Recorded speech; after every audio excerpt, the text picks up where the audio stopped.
बिस्मिल्लाहिर्रहमानिर्रहीम।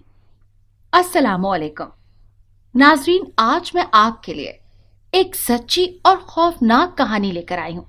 लेकिन इससे पहले कि मैं कहानी शुरू करूँ, जो लोग हमारे चैनल पर नए हैं उनसे गुजारिश है कि वो हमारे चैनल कहानी महल को सब्सक्राइब कर लें, ताकि आपको हमारी इस तरह की दिलचस्प कहानियां बर वक्त मिलती रहें। फरवा, आज तुम सारा और सुहेल तीनों बाबा के कमरे में सो जाना। मैं आपा और सादिया के साथ उनके कमरे में सो जाऊंगी। किचन में खाना बनाने के दौरान मामा ने आहिस्तगी से कहा, ताकि घर में आई उनकी बहन और भांजी के कानों तक उनकी आवाज न पहुंचे। बाबा के कमरे में सोने का मतलब था 9 बजे तक सो जाना, क्योंकि बाबा रात जल्दी सो जाने के आदी थे। जब भी घर में कोई मेहमान आता है, आप हमारे सोने की तरतीब खराब कर देती हैं। मैं आपके साथ सो जाऊंगी, दूसरे कमरे में मुझे नींद नहीं आती। उन्हीं की तरह मैंने भी आहिस्ता आवाज में कहा, अगर तुम्हें मसला है तो मैं घर आए मेहमानों को बाहर गली में बिस्तर लगा देती हूँ, तुम आराम से सो जाना। आदत के मुताबिक मामा ने पुरसुकून अंदाज में तंजन कहा, सामने के 2 कमरे न जाने क्यों बनाए गए हैं? अगर वो हमारे लिए नहीं हैं तो उनका क्या मकसद है? मैंने चुपते हुए अंदाज से सवाल किया। इससे पहले कि तुम्हारी बदतमीजी पर मैं कोई चीज उठाकर तुम्हारे सर पर दे मारूं, किचन से फौरन बाहर चली जाओ। उंगली से किचन के दरवाजे की तरफ इशारा करते हुए मामा ने 2 टोक अंदाज से कहा, तो मैं जल्दी से किचन से बाहर आ गई। हमारे कमरे में खाला और सादिया आपी आराम फरमा रही थी। सारा और सुहेल उन दोनों के साथ बातें करने के अलावा टीवी भी देख रहे थे। आओ तुम भी बैठो, हमारे साथ बातें करो और टीवी भी देखो। खाला ने मुझे दरवाजे में खड़े देखा तो मोहब्बत भरे अंदाज में कहा, मुझे ऐसे बुला रही हैं जैसे मैं मेहमान हूं और वो हमारे घर में नहीं, मैं उनके घर में आई हूं। जले हुए दिल के साथ मैंने सोचा और मसनूई मुस्कुराहट चेहरे पर सजाते हुए उनके साथ ही बैठ गई। अभी किचन का काम खत्म नहीं हुआ, कब तुम्हारी माँ फारिग होगी? खाला ने मुझसे पूछा। अभी वो खाना बना रही हैं। टीवी की तरफ देखते हुए मैंने मुख्तसरन जवाब दिया। ऐसा न था कि मुझे खाला या आपी का आना बुरा लगता था, लेकिन जब भी हमारे घर कोई मेहमान आता है तो हमें मेहमानों के लिए अपना कमरा छोड़कर दूसरे कमरे में जाकर सोना पड़ता है। दूसरे कमरे में मैं बाबा भी मौजूद होते हैं, जिनके सामने ऊंची आवाज से बात करना भी मुमकिन नहीं होता। अपने कमरे वाली आज़ादी हमसे छीन ली जाती है। पर वह दूसरे कमरे में खाने के बर्तन रखो, खाना तैयार हो चुका है। कमरे के दरवाजे में ही खड़े होकर मामा ने कहा, मैं अभी आती हूँ। जल्दी से उठते हुए मैंने कहा। बाबा के कमरे में चटाई बिछाकर खाना लगा दिया। बातों के दौरान खाना खाया। आज तो मामा को खाने के दौरान बातें करने पर बिल्कुल भी गुस्सा नहीं आ रहा था। हमें तो खाने के दौरान न टीवी देखने देती हैं, न बातें करने देती हैं। सुहेल ने मेरे कान में सरगोशी की। अगर हम कोई बात करने लगे तो हमें खाना बंद करने की धमकियां दी जाती हैं। मैंने भी उसके कान में जवाबी सरगोशी की। नजर उठाकर मामा को देखा तो वो हमें घूरती नजरों से देख रही थी, इसीलिए बातें छोड़कर खाने पर ध्यान लगा दिया। खाने से फारिग हुए तो बाबा भी आ गए। बाबा की मेन रोड पर किराने की दुकान थी। वो सारे शाम ही दुकान बंद करके आ जाया करते थे। मामा के हुक्म के मुताबिक हम तीनों को बाबा के साथ उनके कमरे में सोना पड़ा। सुबह सवेरे बाबा ने जगह भी जल्दी दिया। मामा सामने वाले दोनों कमरे हमारे लिए सेट करवा दें तो हमारे लिए आसानी हो जाएगी। सुबह नमाज पढ़ने के बाद मैंने मामा के करीब बैठते हुए कहा। वो तिलावत कर रही थी। नजर उठाकर मुझे देखा और दोबारा तिलावत शुरू कर दी। इसमें ऐसे घूर कर देखने वाली तो कोई बात नहीं थी। अम्मी के घूरने पर मैंने मुंह बनाते हुए कहा कि ये घर तुम्हारे दादा ने बनवाया था। हम भी चाहते हैं कि उसे तोड़कर आजकल के जमाने के मुताबिक बनवाएं, लेकिन तुम जानती हो ना कि हम ऐसा नहीं कर सकते। कुरान पाक बंद करके अलमारी में रखते हुए मामा ने कहा, आपको अपनी औलाद से ज्यादा दूसरों की फिक्र क्यों रहती है? मैंने उनके जवाब पर चढ़ते हुए कहा, यहाँ औलाद का जिक्र किसने किया है? मामा ने हैरानगी से पूछा। हम जो किसी के आने पर कमरे से बेदखल हो जाते हैं और दूसरे कमरे में लेटने की वजह से सारी रात नींद नहीं आती, हमसे ज्यादा आपको उन कमरों में कब्जा किए हुए जिन्नात की फिक्र है। आप चाहे ना तो किसी आमिल या रूहानी बुजुर्ग की मदद लेकर उन्हें यहाँ से भगा भी सकती हैं। मैंने मशवरा दिया। तुम्हारे दादा की इन जिन्नात से दोस्ती थी, इसीलिए वो मरने से पहले ये जगह उनके हवाले कर गए थे। अब अगर हम उन्हें यहाँ से निकालने की कोशिश करेंगे तो ये हमारे दुश्मन बन जाएंगे। मामा ने बेबसी से जवाब दिया। इन सब बातों को छोड़कर मैं किचन में जा रही हूँ और तुम्हारे बाबा के लिए नाश्ता बनाने। तुम्हारे लिए बना कर ले आऊं? मामा ने मुझसे पूछा। और मेरा जवाब सुने बगैर ही कमरे से बाहर चली गई। छुट्टी के दिन ही तो ज्यादा देर सोने का मौका मिलता है। सुबह सवेरे नाश्ता करने के बजाय मैं अम्मी के बिस्तर पर लेट गई और आंखें बंद करके सोने की कोशिश करने लगी। बाबा की दुकान पर जाने के बाद मामा ने सबके लिए नाश्ता बनाया और मुझे भी जगाया। अपने कमरे में बहुत मजे की नींद आई थी। नाश्ते के दौरान मैंने मामा की तरफ देखते हुए कहा। जानबूझकर मामा ने मेरी बात को नजरअंदाज किया और बातों में मसरूफ हो गई। अभी खाला को गए चंद दिन ही गुजरे थे कि फुप्पो अपने बच्चों के साथ रहने के लिए आ गई।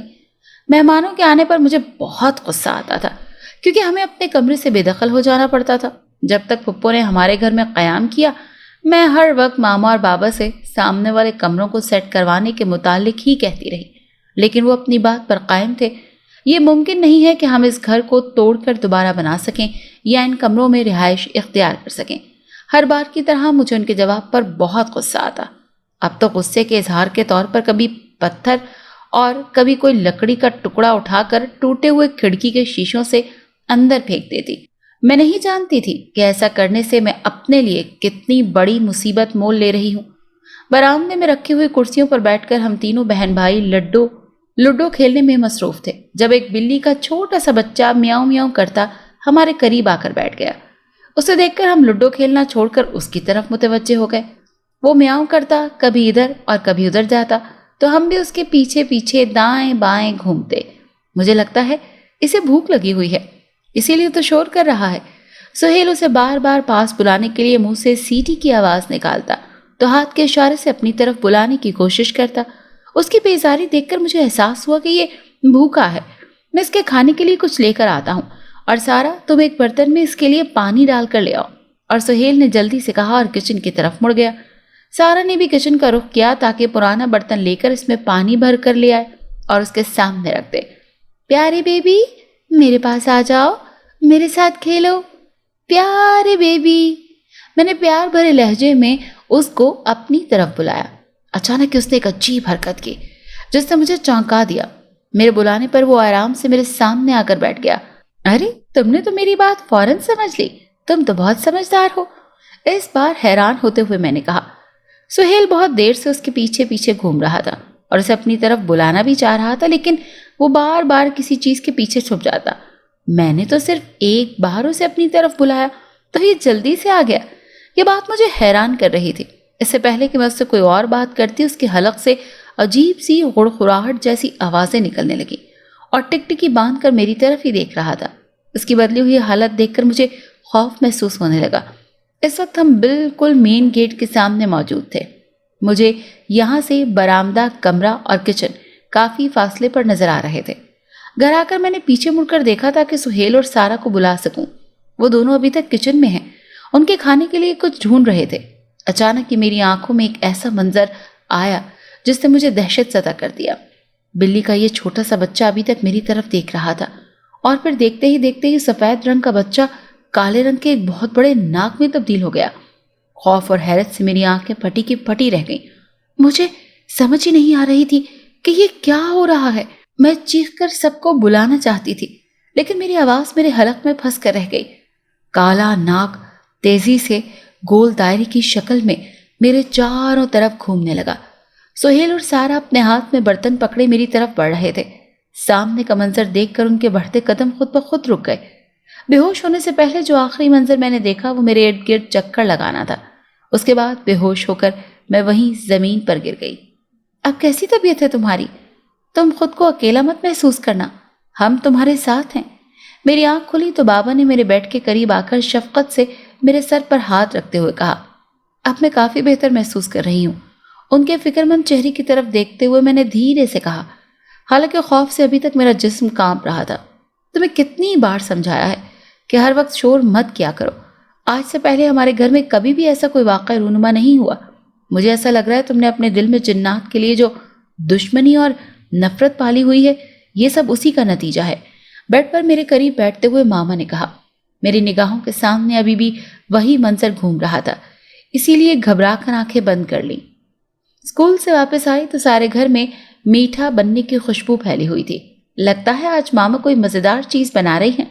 मैंने खुशबू से अंदाजा लगाया और तेजी से किचन में मामा के पास आ गई।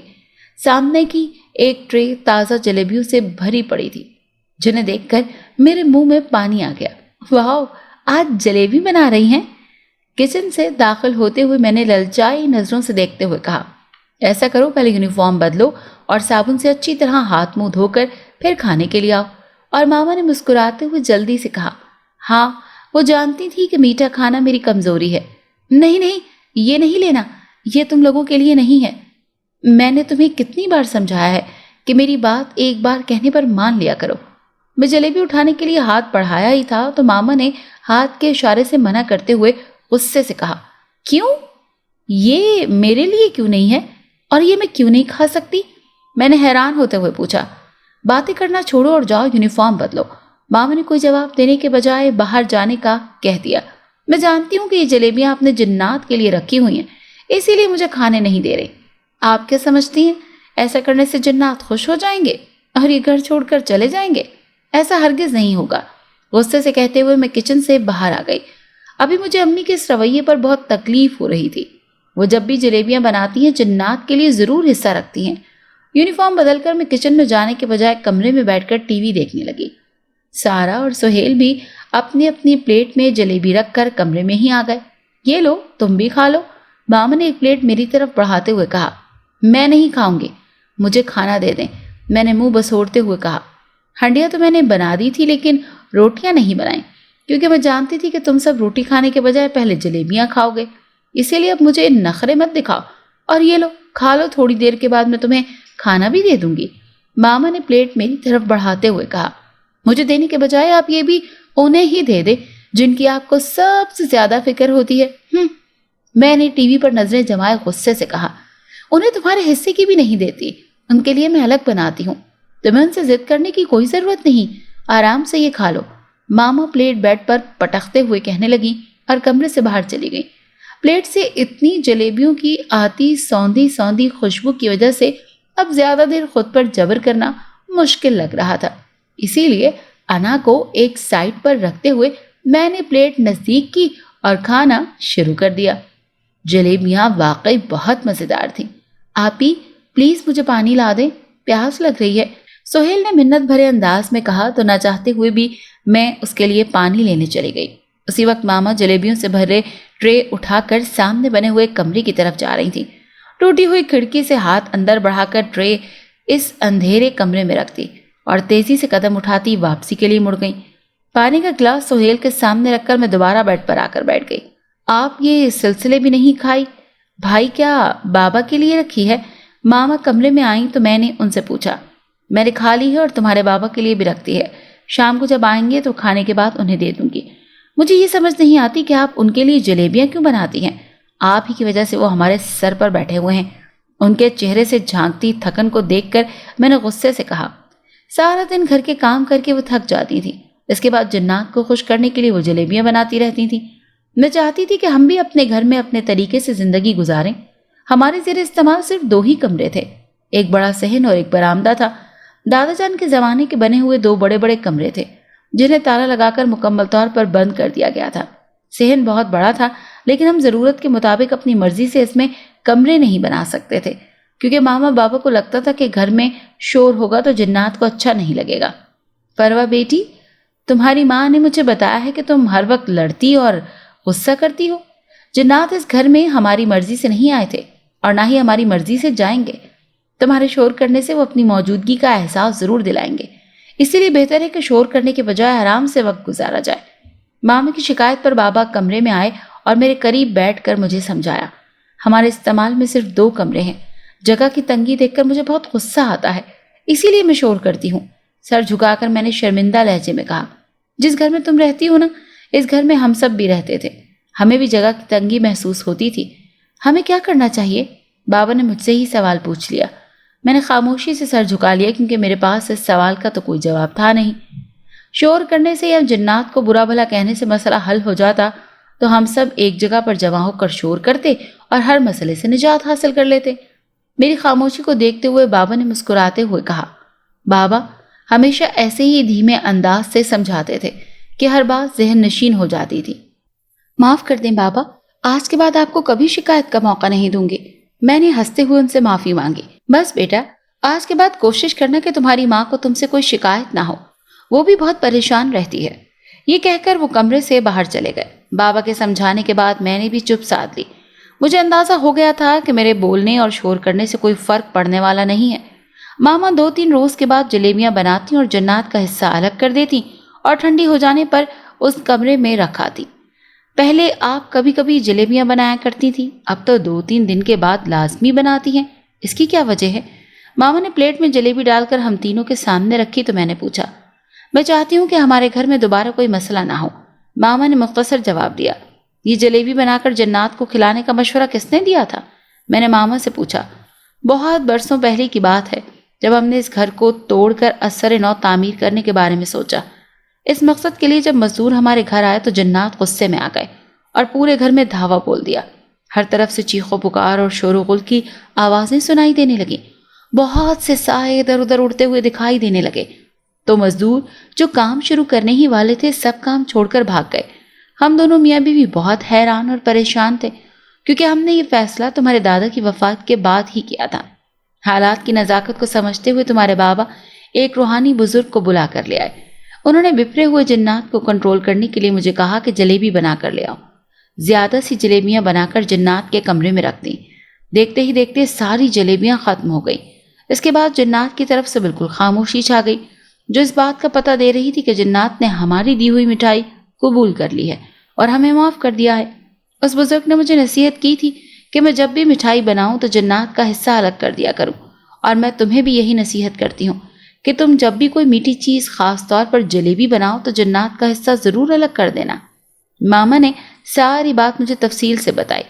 مجھے آج دن تک یہ بات سمجھ نہیں آئی تھی کہ دادا نے اپنی رہائش گاہ میں جنات کو بسیرا کرنے کی اجازت ہی کیوں دی تھی۔ میں نے حیران ہوتے ہوئے ایک اور سوال پوچھ لیا۔ یہ گھر ایک بہت بڑے کھیت میں بنایا گیا تھا، جس کے چاروں طرف باغ تھے۔ درختوں کی بہتات کی وجہ سے جنات کے قبیلے یہاں آباد تھے۔ اس کے علاوہ بہت سے کیڑے اور سانپ بھی آ جایا کرتے تھے۔ دادا جان نے سوچا کہ رہائشی عمارت کے ارد گرد لگے ہوئے درختوں کو کاٹ دینا چاہیے تاکہ ہم سانپ جیسے خطرناک حشرات الارض سے اپنا بچاؤ کر سکیں۔ درخت کاٹنے کے اوزار دیکھ کر بہت سے جنات یہاں سے بھاگ کر چلے جائیں گے۔ درختوں کی کٹائی سے فارغ ہوئے تو جنات واپس آ گئے اور ہم سب کو تنگ کرنا شروع کر دیا۔ تمہارے دادا نے بہت سے عامل اور روحانی بزرگوں سے اس مسئلے کو حل کرنے کے لیے مدد مانگی، لیکن جنات بہت غصے میں تھے۔ ان کے کہنے کے مطابق وہ ہماری وجہ سے بے گھر ہو گئے ہیں، اسی لیے وہ ہماری جان کے دشمن بن چکے ہیں۔ دادا جان چھڑانے کے لیے ان سے کہا کہ وہ اپنے رہنے کے لیے نئے کمرے بنا لیں گے۔ اگر انہیں رہائش کا مسئلہ ہے تو وہ کچھ عرصے کے بعد ان کمروں کو منتقل ہو سکتے ہیں۔ اس بات پر جنات راضی ہو گئے۔ دادا جان نے مکان کا یہ والا حصہ تیار کروایا جس میں ابھی ہم رہ رہے ہیں، اور ان کمروں کو مکمل طور پر خالی کر دیا تھا تاکہ جنات کے ساتھ کیا ہوا وعدہ پورا ہو سکے۔ ان کی وفات کے بعد ہم نے ایک اچھا سا مکان بنانے کے بارے میں سوچا بھی تو جنات ہمارے دشمن بن گئے۔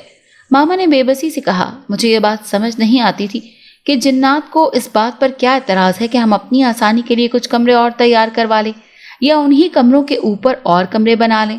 تو آج مجھے سمجھ آئی کہ جنات کو کیا اعتراض ہے۔ اصل میں وہ تعمیر کے دوران ہونے والے لوہے کے اوزاروں سے ڈرتے ہیں۔ میں نے سمجھ آ جانے والے انداز میں سر ہلاتے ہوئے کہا، لوہا اللہ تعالیٰ کی پیدا کردہ ایسی چیز ہے جو جنات کے لیے بہت تکلیف دہ ہے۔ ماما نے مجھے سمجھاتے ہوئے کہا، مجھے اب بھی لگتا ہے کہ انہوں نے ہمارے گھر پر زبردستی قبضہ کیا ہوا ہے۔ ماما کی ساری باتیں سننے کے بعد میں نے ہنستے ہوئے جواب دیا، قبضہ تو ہے، اس میں تو کوئی شک نہیں۔ ماما نے بھی میری ہاں میں ہاں ملائی۔ کسی بھی ناخوشگوار واقعے سے بچنے کے لیے میں جلیبی بنا کر جنات کے لیے رکھ دیتی ہوں تاکہ وہ غصے میں آ کر ہمیں کوئی نقصان پہنچانے کی کوشش نہ کریں۔ اب تم بھی ایسا کرنا کہ چند دن کے بعد میں تمہیں بھی یہی مشورہ دوں گی۔ میں تمہیں ساری ترکیب بھی سمجھا دوں گی۔ اپنے ہاتھوں سے جلیبیاں بنا کر جنات کے کمرے میں رکھانا تاکہ اگر تمہاری باتوں سے ان کا دل دکھا ہے یا انہیں کوئی تکلیف ہوئی ہے تو وہ تم سے بدلہ لینے کے بجائے معاف کر دیں۔ ماما نے مجھے سمجھانے کی کوشش کرتے ہوئے کہا، چھٹی والے دن میں یہ کام کر سکتی ہوں، اسکول سے واپس آ کر یہ سب کرنا ناممکن ہے۔ میں نے کچھ سوچتے ہوئے جواب دیا، فروا اب جاگ بھی جاؤ، چھٹی کے دن کا یہ مقصد تو نہیں ہوتا کہ سارا دن انسان سوتا ہی رہے۔ تمہارے چھوٹے بہن بھائی کب کے جاگ گئے ہیں اور تم ابھی تک سو رہی ہو؟ میرے چہرے سے چادر کھینچ کر پیچھے کرتے ہوئے ماما نے غصے سے کہا، ہفتے میں ایک دن تو ملتا ہے سونے کے لیے، اس میں بھی آپ شور کرنا شروع کر دیتی ہیں۔ بستر پر بیٹھ کر شکوہ کرتے ہوئے میں نے کہا، اگر ایسے ہی سوئی رہی تو شام ہو جائے گی، لوگ اپنے اپنے کام دھندے کر کے فارغ ہو چکے ہیں اور تم ابھی تک سو رہی ہو۔ تمہیں یاد ہے نا آج تم نے جلیبیاں بنانی ہیں؟ ماما مجھے یاد دہانی کروانے لگی۔ اوہ ماما پلیز، مجھ سے یہ کام نہیں ہوتے، آپ خود ہی بنا لیں، میں نے بیزار لہجے سے انکار کرتے ہوئے کہا۔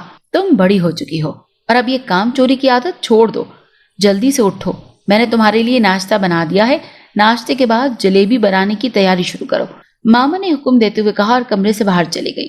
نہ چاہتے ہوئے بھی مجھے اٹھنا پڑا۔ ناشتے کے بعد ماما سے پوچھ پوچھ کر جلیبی کا آٹا تیار کیا۔ کام کے دوران مجھے شدید کوفت ہو رہی تھی اور غصہ آ رہا تھا۔ جی چاہ رہا تھا کہ جنات کی مٹھائی میں کچھ ایسی چیز ڈال دوں جس سے ہماری جان ہمیشہ ہمیشہ کے لیے چھوٹ جائے۔ کچن میں کام کے دوران میری نظر کیڑے مکوڑوں سے بچاؤ کرنے والے زہریلے پاؤڈر پر پڑی تو کچھ سوچے بغیر میں نے اسے آٹے میں ملا دیا۔ خوشی خوشی جلیبیاں نکال کر میں نے ایک ٹرے میں سجا دی اور ٹھنڈے ہونے پر جنات کے کمروں میں رکھ آئی۔ اس بات کا خاص خیال رکھا کہ زہریلی جلیبی ہمارے گھر میں سے کوئی بھی نہ کھائے۔ میں آج خود کو آزاد محسوس کر رہی تھی۔ تصور ہی تصور میں اب میں اس چھوٹے سے گھر کو ایک عالیشان محل میں تبدیل ہوتے دیکھ رہی تھی۔ معمول کے مطابق بابا کے ساتھ مل کر ہم نے رات کا کھانا کھایا اور اپنے کمرے میں آ گئے۔ مجھے بے چینی سے صبح کا انتظار تھا جب ہر طرف جنات پیٹ پکڑے دوہرے ہو کر بیٹھے ہوں گے اور یہاں سے ہمیشہ کے لیے بھاگ جانا چاہیں گے تاکہ دوبارہ انہیں کوئی زہریلی چیز کھانے کے لیے نہ ملے۔ میں یہ نہیں جانتی تھی کہ ایسا کرنے میں نے خود کو مصیبت میں ڈال دیا ہے۔ خوشی کے مارے مجھے تو نیند ہی نہیں آ رہی تھی کہ بچپن سے جس کے ساتھ ہم بڑے ہوئے ہیں آج کے بعد اس سے مکمل طور پر چھٹکارا مل جائے گا۔ بیڈ پر ادھر ادھر کروٹیں بدل بدل کر میں تھک گئی، لیکن خوشی کے مارے نیند نہیں آ رہی تھی۔ ایسا کرتی ہوں کہ جب تک نیند نہیں آتی کوئی کتاب پڑھ لیتی ہوں، ہو سکتا ہے نیند آ جائے۔ یہ سوچتے ہوئے اٹھی اور کتابوں کی الماری سے ایک کتاب اٹھا کر دوبارہ بستر پر بیٹھ گئی۔ یہ سب کتابیں ماما اور بابا فارغ وقت میں پڑھا کرتے تھے، مجھے کوئی دلچسپی نہ تھی۔ وقت گزاری کے لیے میں ورق گردانی کرنے لگی۔ اچانک ہی مجھے محسوس ہوا کہ کمرے میں میرے علاوہ کوئی اور بھی موجود ہے۔ اس وقت کون ہو سکتا ہے؟ میں نے نظر گھما کر ادھر ادھر دیکھا تو کمرہ تو خالی پڑا تھا۔ اس سے پہلے کہ میں دوبارہ کتاب کی طرف توجہ دیتی میری آنکھیں سامنے کے عجیب ڈرانی شکلوں والے مرد اور عورتوں پر پڑی جو مجھے سامنے کھڑے دکھائی دینے لگے۔ آج سے پہلے اتنی خوفناک شکلیں ہم نے کبھی نہیں دیکھی تھی۔ کہنے کو تو وہ بالکل انسان نما دو بازو دو ٹانگیں رکھتے تھے، لیکن وہ انتہائی دیوقامت اور بدصورت ہونے کے ساتھ ساتھ خوفناک بھی لگ رہے تھے۔ ان کی عجیب خوفناک شکلیں دیکھ کر خوف سے مجھ پر کپ کپی طاری ہو گئی۔ تو تم لوگ کون ہو؟ تھوک نکل کر ڈرتے ہوئے میں نے پوچھا۔ ہم وہی ہیں جنہیں تم مارنا چاہتی ہو، یہاں سے بھگانا چاہتی ہو، ایک سیاہ لباس میں ملبوس لمبی سی عورت نے کرخت لہجے سے مجھے جواب دیا۔ وہ سب کے سب انتہائی خون خوار نظروں سے میری طرف دیکھ رہے تھے۔ اس عورت کی بات سن کر مجھے اپنی آنکھوں کے سامنے موت ناشتی ہوئی دکھائی دینے لگی۔ اب یہ سب مجھ سے بدلہ لینے آئے ہیں اور یہ مجھے مار دیں گے۔ کانپتے ہوئے دل سے میں نے سوچا، مجھے معاف کر دیں، آج کے بعد کبھی ایسی کوئی حرکت نہیں کروں گی جس سے آپ لوگوں کو تکلیف پہنچے۔ میں نے ان سے معافی مانگی۔ تمہاری وجہ سے بہت سے بچے بیمار ہو گئے ہیں، یہ تو شکر کرو کہ ہم انسان نہیں ہیں، ورنہ اب تک تو ہم میں بہت سے جنات مارے جا چکے ہوتے اور تم سب کے قتل کی ذمہ دار ہوتی۔ اس عورت نے انتہائی غصے سے جواب دیا۔ باقی سب بھی اس کی تائید میں سر ہلانے لگے۔ جب اندازہ نہ تھا کہ اس سے آپ لوگوں کو کوئی تکلیف پہنچے گی یا پہنچ سکتی ہے، میرا مقصد تو صرف تم لوگوں کو یہاں سے بھگانا تھا، جان سے مار دینا نہیں تھا۔ اپنی آنکھوں میں آئے آنسو چھپاتے ہوئے میں نے خود کو بے گناہ ثابت کرنے کی کوشش کرتے ہوئے کہا، ہم بہت عرصے سے تمہیں نظر انداز کر رہے تھے۔ جس طرح تمام انسانوں کے لیے تمام اپنی جگہ ہوتی ہیں اور وہاں پر گھر اور خاندان اور قبیلے چھوڑ کر جانا مشکل ہو جاتا ہے، بالکل اسی طرح ہم جنات بھی جس جگہ پر رہتے ہیں اس جگہ سے ہمیں عقیدت ہو جاتی ہے۔ لیکن یہ آدم ذات ہمیں نہ جانے کیا سمجھتی ہے، جب جہاں جیسے جی چاہا ہمیں تکلیف دے کر خوشی محسوس کرتے ہیں۔ اب کی بار ایک لمبے تڑنگے مرد نے میری تقریری انداز سے مجھے کہا، میں آپ لوگوں سے اپنی غلطی کی معافی مانگ رہی ہوں، انجانے میں مجھ سے غلطی ہو گئی ہے، دوبارہ کبھی ایسا نہیں کروں گی۔ گھبراتے ہوئے میں نے جلدی سے کہا۔ اچانک ہی کمرے کا دروازہ کھول کر ماما اور بابا کمرے میں داخل ہوئے۔ آپ دونوں بھی آ جائیں اور اپنی بیٹی کا کارنامہ سن لیں۔ میں سیاہ لباس والی عورت سے اس کا طنز سن رہی تھی۔ اس نے مزید طنز کے نشتر میرے والد پر چلا دیے۔ کمرے کا منظر دیکھ کر ماما اور بابا کی آنکھیں حیرت سے پھٹی کی پھٹی رہ گئیں۔ ان کے چہروں پر خوف کے اثرات واضح دکھائی دے رہے تھے۔ اگر میری بچی سے کوئی غلطی ہو گئی تو اسے نادان سمجھ کر معاف کر دیں۔ اس کے بعد دوبارہ یہ کبھی کوئی ایسی غلطی نہیں کرے گی۔ ماما نے روتے ہوئے ان کے سامنے ہاتھ باندھ کر کہا، اس روز میں نے تمہیں سمجھایا تھا نا، کوئی ایسا کام مت کرنا جس سے ہمیں کوئی نقصان اٹھانا پڑے۔ تمہیں نہ جانے کیوں کس بات کی سمجھ نہیں آتی۔ بابا نے حالات کی نزاکت کو سمجھتے ہوئے مجھے ڈانٹنا شروع کر دیا۔ اس وقت میں بالکل بے بس تھی اور رونے کے سوا کچھ بھی نہیں کر سکتی تھی، اسی لیے سر جھکا کر رونا شروع کر دیا۔ اپنی بچی کی طرف سے میں آپ سے معافی مانگتا ہوں، نادان سمجھ کر اسے معاف کر دیں۔ آج دن تک ہم نے آپ لوگوں کو اپنی ذات سے کوئی تکلیف پہنچانے کی کوشش نہیں کی۔ اگر آج غلطی ہو گئی ہے تو پہلی اور آخری غلطی سمجھ کر معاف کر دیں۔ بابا نے بھی منتیں کرتے ہوئے کہا، تمہیں معافی صرف ایک ہی صورت میں دی جا سکتی ہے، اگر تم لوگ وعدہ کرو کہ یہاں سے جلد از جلد چلے جاؤ گے۔ اس ویران جگہ پر تم نے گھر کیوں بنایا تھا؟ جس طرح ہماری وجہ سے تم لوگوں کو مسئلہ ہوتا ہے، بالکل اسی طرح سے ہمیں بھی تمہاری وجہ سے مسائل کا سامنا کرنا پڑتا ہے۔ ایک مرد جن نے ہمارے سامنے شرط رکھتے ہوئے کہا، یہ میرے باپ دادا کی جگہ ہے، میں چھوڑ کر نہیں جا سکتا ہوں۔ بابا نے پریشانی سے پوچھا، اللہ کی زمین بہت بڑی ہے، تم کہیں پر بھی جا سکتے ہو۔ شکر کرو کہ ہمارا کوئی بندہ مرا نہیں ہے، ورنہ تم لوگوں کو یہاں سے زندہ جانے نہ دیتے۔ سیاہ لباس والی عورت نے سرخ آنکھوں سے گھورتے ہوئے کہا، تمہاری بچی نے زہر دے کر ہمیں مارنے کی کوشش کی ہے، اس طرح تمہیں یہاں رہنے کی اجازت نہیں دی جا سکتی۔ بہتر یہ ہے کہ جلد از جلد یہاں سے اپنے سامان لے کر چلتے بنو، ایسا نہ ہو کہ ہمیں تم لوگوں کے ساتھ کوئی زبردستی کرنی پڑے۔ اس سے پہلے کہ یہاں سے ہم جاتے، لمبے ترنگ مرد نے دھمکی دیتے ہوئے کہا، اور اس کے بعد وہ سب ایک ایک کر کے نظروں سے غائب ہو گئے۔ اب تو تمہیں سکون آ گیا ہوگا، ہمیں بے گھر کروا دیا ہے، بابا نے مجھے گھورتے ہوئے کہا، اور غصے سے کمرے سے باہر چلے گئے اور وہاں بیٹھے، اور تمہاری وجہ سے ہم مصیبت میں مبتلا ہو گئے ہیں۔ تمہیں کیوں سکون نہیں آتا؟ کیا یہ نہیں چاہتی کہ ہم سکون اور آرام کی زندگی گزار سکیں؟ ماما نے غصے سے کہنے لگی اور سر پکڑ کر بیٹھ گئی۔ اب تم بتاؤ کہ ہمارا کوئی اور مکان ہے جس میں جا کر رہ سکیں، اور اگر نیا مکان بنائیں تو کیسے بنا سکتے ہیں؟ ماما کا بس نہیں چل رہا تھا کہ مجھے کمرے سے اٹھا کر باہر پھینک دے۔ میں ایسا نہیں چاہتی تھی کہ ہمیں یہ جگہ چھوڑ دینی پڑے، میں تو یہ چاہتی تھی کہ جنات یہاں سے چلے جائیں، ہم سکون کی زندگی بسر کریں، میں نے دھیمے لہجے سے کہا۔ میری بات کا جواب دینے کے بجائے ماما بھی کمرے سے باہر چلی گئی۔ جنات اور انسان ایک دوسرے کی ضد ہوتے ہیں، ان کا ایک جگہ پر اکٹھے رہنا ناممکن ہے۔ ہم میں سے کسی نہ کسی کو تو یہ جگہ چھوڑ کر جانا ہی تھا، میں نے دل ہی دل میں سوچا اور سونے کے لیے لیٹ گئی۔ مجھے ایک ایسے گھر کی چاہت تھی جس میں ہم آزادی اور اپنی مرضی سے زندگی گزار سکیں۔ میری خواہش پوری ہونے جا رہی تھی، اسی لیے میں بہت خوش تھی۔ آزادی سے زندگی گزارنے کا تصور ہی بہت سکون دے رہا تھا۔ اگر آپ کو یہ کہانی اچھی لگی ہے تو اسے لائک کیجیے اور ہمارے چینل کہانی محل کو سبسکرائب کیجیے۔ اور ہاں، اگر آپ کے کسی دوست، رشتہ دار یا بہن کے ساتھ خدا نخواستہ اس طرح کا کوئی بھی واقعہ پیش آیا ہے تو ہمیں کامنٹ سیکشن میں اس کے بارے میں ضرور بتائیے۔